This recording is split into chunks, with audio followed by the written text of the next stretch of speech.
Hello, chili heads and chili fans. I'm Ben. This is the Firepod spot, and we're back in black. See, we're in black, and also the pod we're reviewing today is black. It really won't focus on that because it's too small, and this thing doesn't like focusing on black stuff. Anyway, it's called the Pot Black Chili.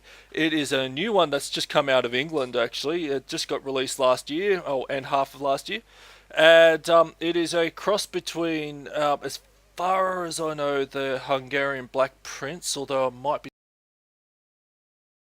Um, Quick rundown on it is that it seems to be taken from explosive embers, even though those are green foliage, and probably one of the Thai varieties, considering that this shape of the pod is it's more of a Thai shape. Like any of you have seen the Bantam thimble one would recognise that shape. You know, that's that short squat sort of shape. Um, the explosive embers are not very long, like cayenne long or anything, but they're much longer in shape, more like a serranos or something like that. They're So this takes from a squat variety with black foliage crossed in with the explosive ember. Now it's supposed to be both culinary and ornamental, so we'll definitely be judging that with that consideration in mind. And I guess that's about all the background info we need. So, first things first, as the normal drill, I'll cut this thing open, take a little picture of the inside of it, and we'll go from there. Alright, so first thing, I'll take the stem off, which isn't too bad this time around. It gives it a bit of resistance, but it's not too bad. Just cutting that open. This one is a little tiny bit soft too because I kind of left it for a few days more than I should have, but that shouldn't hurt things too much. Just making sure I get that nice neat cut. Okay, so just take a little picky of the inside of that for you guys, and we'll cut away to that.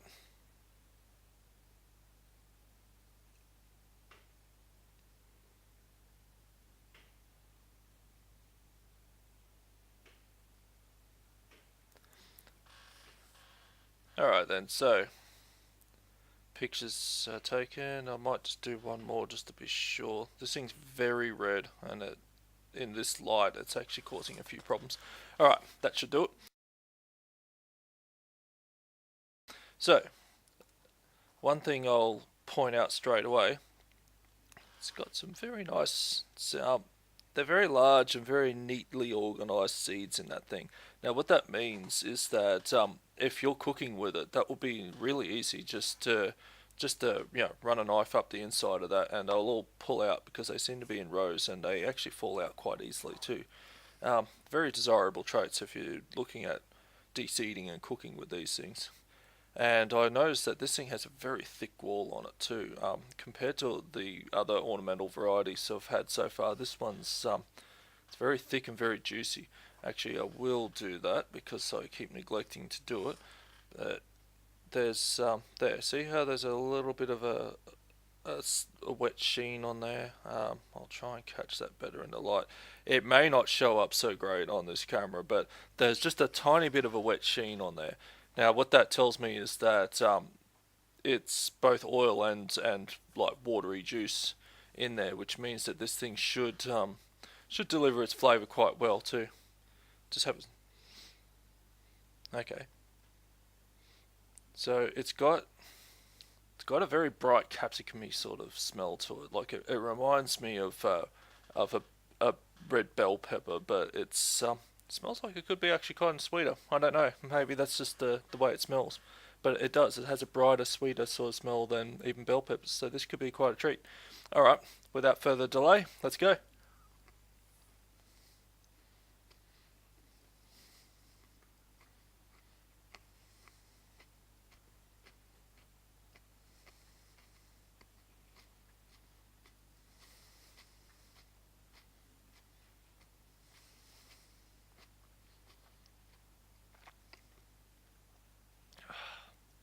Wow.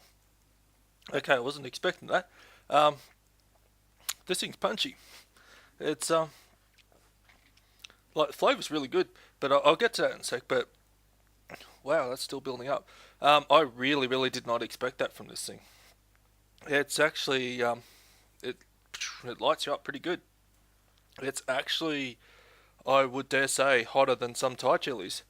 Um, yeah, like the little bird's eyes and stuff. It's yeah, at its peak, it's just starting to get there now, I think. But yeah, I was actually really amazed and surprised by that, because most ornamental ones are these part culinary, part display ones. They're usually on the milder side of things. You know, when they say oh they're hot, they're usually talking about jalapeno hot. No, this thing has it. You can feel it sort of spread across the top of your tongue. It's mostly on the top and the very tip of my tongue right now. Um, yeah, you feel it sort of spread across, and it's like, well, it's like somebody lit you up a little bit. Like for a chili head like myself, that's not so bad.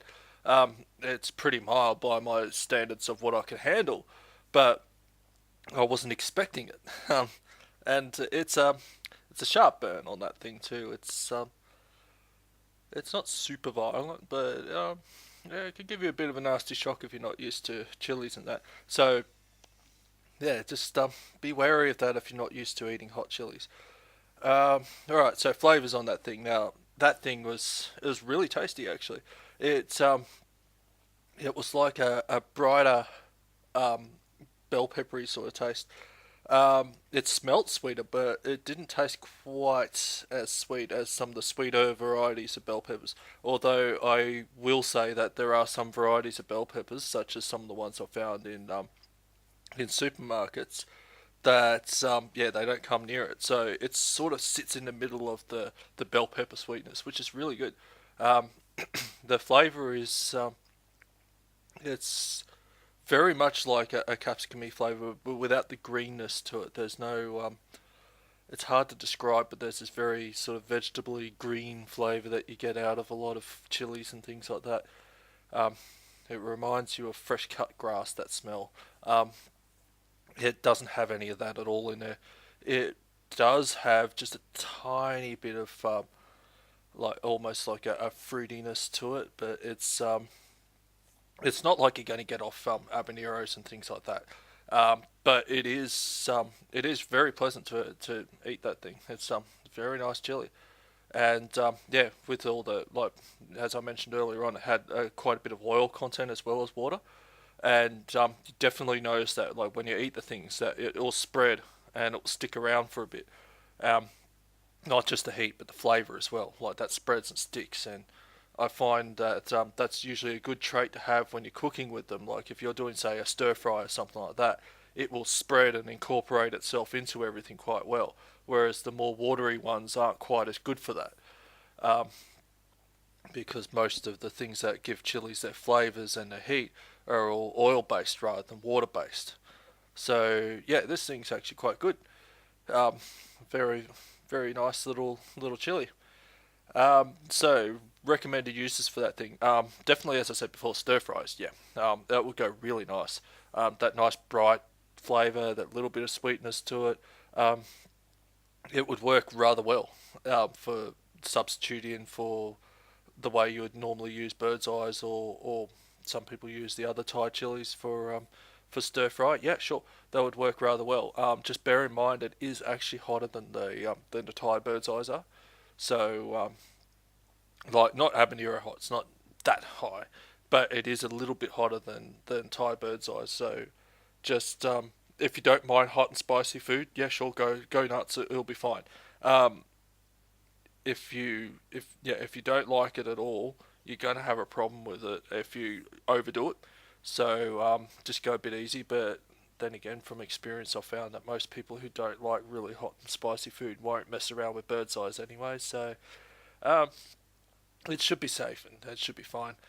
Um, and again, it's oily. The flavor's going to spread, so you don't need a huge amount. So you, yeah, definitely use it for things like that. I would use that in salsas and stuff like that as well, because that's got a nice bright sweetness to it. It's quite pleasant, and that by itself in a format like, yeah, salsas tend to allow you to taste the chili taste as well as everything else, if you do them right anyway. And this thing will go quite well.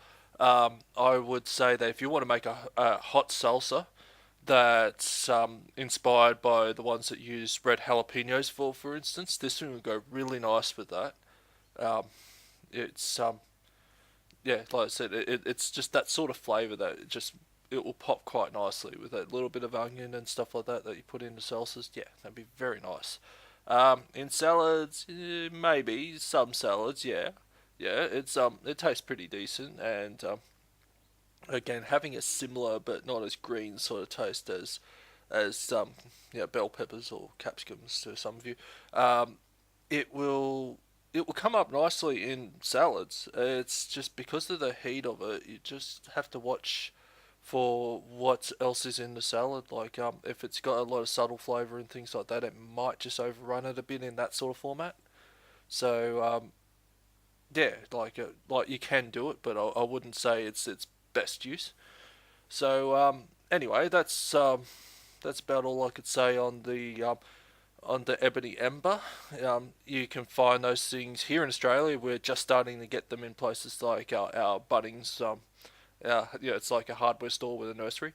Some standalone nurseries are stocking them as well. I have no idea about what the situation is overseas, so sorry guys. Um, I don't even know where these things were first engineered, so I can't even tell you that, oh, well, it comes from this country, it would be easy to find here or something like that. So I really can't help you guys there. But keep an eye out for it if you want a nice ornamental chili that it looks attractive and tastes pretty decent. Alright, so that's the review done for today. I hope you guys enjoyed that video. Stay tuned. We should have some new stuff coming up fairly soon before the massive chaos hits. Um, yeah, I discussed all this in my Facebook group here about moving and whatnot. That will be happening, so there might be a bit of disruption to things. Not that it's not already disrupted at this time of the year anyway, so it shouldn't be the biggest drama. And I hope to see you guys around very soon. So until then, keep it spicy and have a good one.